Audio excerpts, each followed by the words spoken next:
La Côte d'Ivoire, carrefour économique et culturel d'Afrique de l'Ouest, se présente ce vendredi 8 février à Rome, la capitale italienne, comme étant le premier producteur mondial de cacao et le premier producteur mondial d'anacarde, avec une croissance économique estimée à 9%. S'implanter en Côte d'Ivoire se fait de la façon la plus simple possible. Le secteur privé en Côte d'Ivoire est très bien organisé. Vous avez les chambres de commerce qui sont actives, vous avez le patronat qui est actif, vous avez plein de structures qui peuvent vous accompagner. L'État a créé des structures, l'agence PME. Toutes ces structures-là sont aujourd'hui disponibles en Côte d'Ivoire pour vous apporter, selon leur domaine de compétences, donc le soutien nécessaire à votre implantation.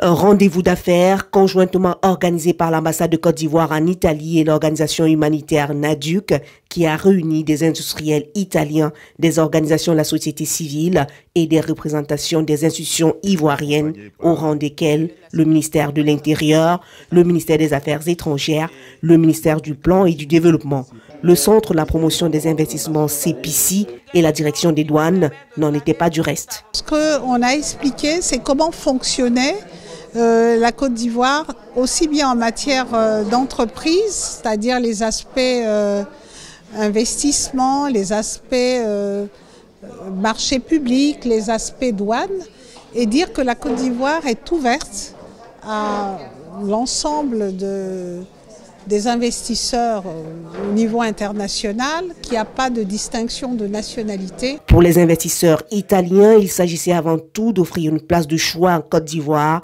terre d'opportunités et porte d'entrée privilégiée du marché de la CEDEAO. Une rencontre très intéressante qui a fait comprendre quelles sont les exigences réelles de la Côte d'Ivoire et comprendre comment différentes entreprises peuvent travailler ensemble pour les exigences du pays. J'ai vraiment découvert que c'est un pays avec un potentiel énorme par rapport aux autres pays africains que je connais.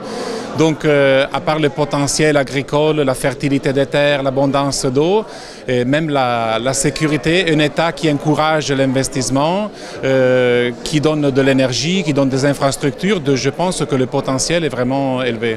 Les membres du gouvernement, quant à eux, pensent que l'Italie devrait accroître sa présence industrielle dans le pays.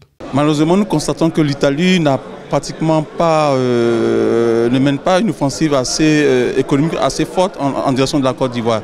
Donc il y avait nécessité à ce que le ministère du Plan vienne, qui construit un peu la politique de développement de la Côte d'Ivoire, puisse venir expliquer aux partenaires italiens la nécessité d'investir véritablement en Côte d'Ivoire. Table ronde, B2B, conférences, réseautage sont autant d'activités qui ont meublé la journée et pour la jeune organisation humanitaire, c'était une mission accomplie. Les chances de rencontre entre le secteur profit et le secteur non-profit pour aller créer des projets de développement durable et la création d'emplois qui est un outil indispensable pour le développement durable. La dynamique ambassade de Côte d'Ivoire en Italie, Comblé donne un rendez-vous à très bientôt pour un autre événement sur la Côte d'Ivoire.